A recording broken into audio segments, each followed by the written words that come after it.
এই রে, আজও দেখছি খুব ঝড় উঠেছে। এই ঝড়ে আমার ভাতের হোটেলটার কোনো ক্ষতি না হলেই বাঁচি। ভাতের হোটেলটা যে আমার একমাত্র রোজগারের পথ। এই পথ বন্ধ হয়ে গেলে যে আমি না খেতে পেয়ে মরে যাব। না না, রাতের ঝড়ের সময় এসব দুশ্চিন্তা করা ঠিক নয়। আমি বরং ঘুমিয়ে পড়ি।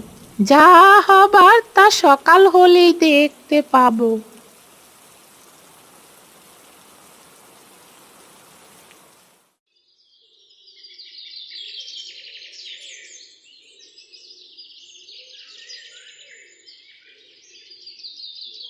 হায় হায় হায়, এ কি ক্ষতি হয়ে গেল রে!